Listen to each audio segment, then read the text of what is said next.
Sorry DSP ने full protection देखी।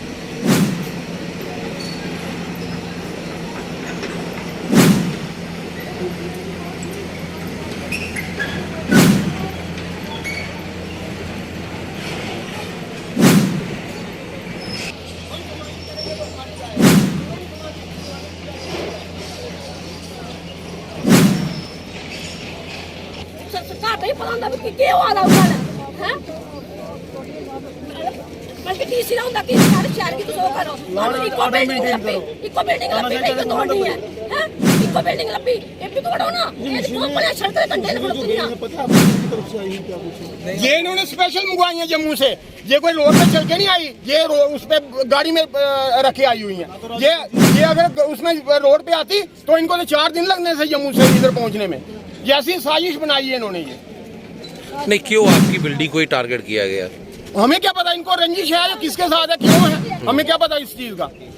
यहाँ पे कठुआ में हम देख रहे हैं कई मॉल हैं जो बिना परमिशन के और बिना उसके कोई भी नहीं है। हमारे पास 4000 स्क्वायर फुट पार्किंग है।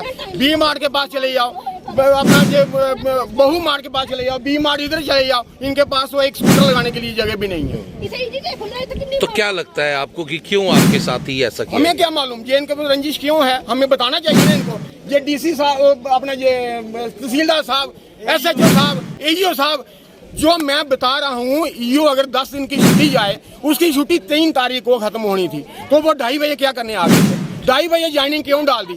अभी भी ये टाइप कर रहे हैं। हमारा जो इन्होंने नोटिस देना ना, अभी हाई अथॉरिटी को देना या हमें बताना है। अभी उधर ऑफिस में हम देख के आए, टाइप हो रहा है। क्या लग रहा है आपको, कहीं आपसे डिमांड करने की मांग थी या हमें आपने पूरी नहीं की उनसे? हो सकता है ऐसी बात हो, इनके मन में क्या है हमें बताना चाहिए।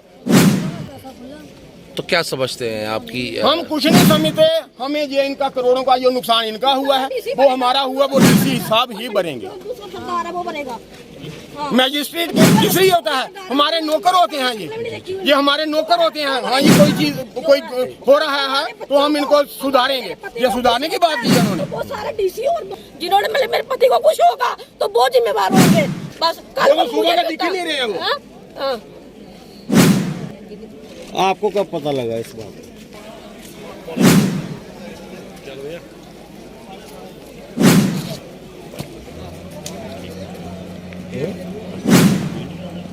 सब कुछ है।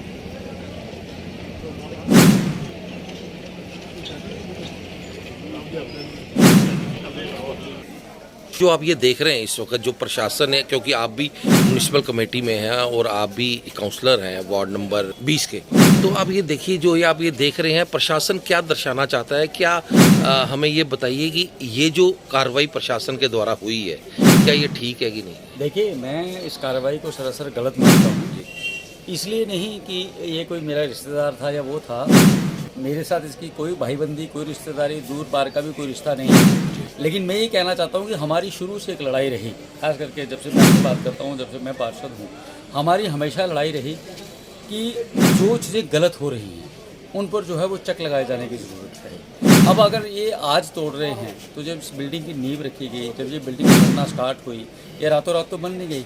इसको कम से कम 2 साल 2 साल लगे होंगे इसको बनने में जी। तो वो कौन लोग थे जो इसको बनाने में, जो उसको प्रवोक करने में, जो पीछे से जिनका माइंड सेटअप गलत था, वो लोग कौन थे, उनका भी जो है वो सामने आना जरूरी है। दूसरी बात, जहाँ तक कमर्शियल और रेजिडेंशियल की बात है, मैं यहाँ का पार्षद होने के नाते आपको बताऊंगा कि आज भी अगर आप देखेंगे तो शहर में 90% से ज़्यादा बिल्डिंग्स, कमर्शियल एस्टेब्लिशमेंट्स, उनका नक्शा जो है वो रेजिडेंशियल पास किया गया है, क्योंकि कमर्शियल के नॉर्म्स पे ही वो बिल्डिंग्स उतरती नहीं हैं जी। आप कहीं भी चले जाइए शहर में, मैक्सिमम कमर्शियल एस्टेब्लिशमेंट्स जो हैं वो रेजिडेंशियल उनके नक्शे जो पास है। अब सबसे बड़ी बात है, मैं तो ये कहना चाहता हूँ कि जो उस समय के CEO थे, चीफ एग्जीक्यूटिव ऑफिसर, उस समय के जो कमेटी के हेड थे, सबकी जांच होनी चाहिए। और मैं ऑलरेडी, मैं आपको बताऊं, पार्टी हूं कि मैंने उसके लिए विजिलेंस में जो है रिपोर्ट दी है और विजिलेंस इंक्वायरी भी इसके ऊपर चल रही है।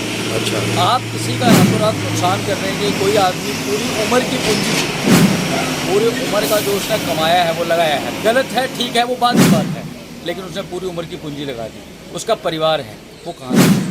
आप रातों रात किसी का नुकसान कर देंगे। फिर एक लीगल एस्पेक्ट होता है, हर आदमी को उसके ऊपर भी लड़ने का पूरा अधिकार दिया जाता है। वो क्या लड़ेगा। अब रातों रात कल कुछ और बात थी, आज कुछ और बात होगी।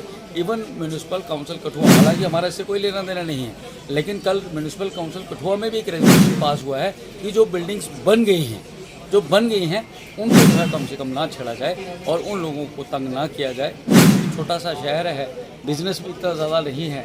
एक आदमी ने पूरी उम्र की जो 30-40 साल 50 साल काम किया है वो पूरी पूंजी है। मतलब लगता है आपको कि कहीं ना कहीं जितनी भी ये कमर्शियल बिल्डिंग्स बनी है प्रशासन की नालायकी से बनी है? बिल्कुल। देखिए, मैं इस फेवर में नहीं हूँ कि रास्ता इंक्लोज करके बिल्डिंग बना दी जाए या गलत नॉर्म्स पे बना दी जाए, बट नॉर्म्स को चेक करने के लिए अगर आपको बिठाया है तो आपने उस समय क्यों नहीं? अच्छा, मुझे ये बताइए, ये डिफरेंस क्या होता है कमर्शियल और रेजिडेंशियल? आप कह रहे हो कि कमर्शियल और रेजिडेंस होता है कमर्शियल एस्टेब्लिशमेंट, जिसमें आदमी ने बिजनेस करना है, व्यापार करना है। रेजिडेंशियल हो गया जिस आदमी ने अपने रहने के लिए वो बिल्डिंग बनानी है। और रेजिडेंशियल और कमर्शियल की फीस में भी डिफरेंस है। अगर उसका 5 रुपये स्क्वायर फुट है तो उसका 8 रुपये स्क्वायर फुट है, उसमें रेट का भी फर्क रहता है।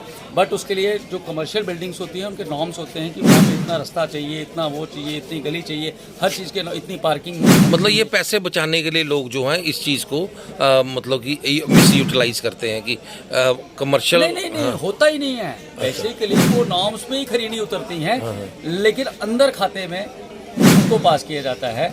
पता उनको शुरू से होता है कि यहाँ रेजिडेंशियल बनना है। क्या लगता है अंदर खाते की आपने बात की तो पैसों का भी लेन देन हुआ? बिल्कुल, मैं तो कहता हूँ कि पता चलना चाहिए। मैं आप अगर शुरू से ये बिल्डिंग बनी तो जिसने जो तत्कालीन ऑफिसर होगा, चीफ एग्जीक्यूटिव ऑफिसर होगा, जो भी होगा, अब मैं सबका नाम लूँगा तो मेरे ख्याल से 70 आदमी इसमें लिस्ट में आ जाएंगे।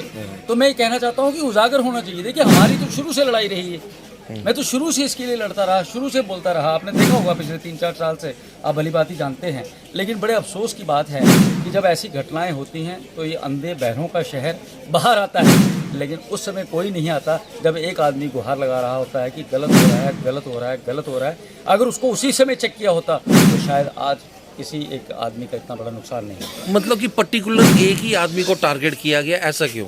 देखिए, अब देखिए, ये बड़ी सारी चीज़ें रहती हैं इसमें, कौन प्रवोक कर रहा है, कौन उसके पीछे है, कौन क्या कर रहा है। लेकिन मैं ये कहता हूँ कि हर आदमी को एक मौका भी दिया जाना चाहिए।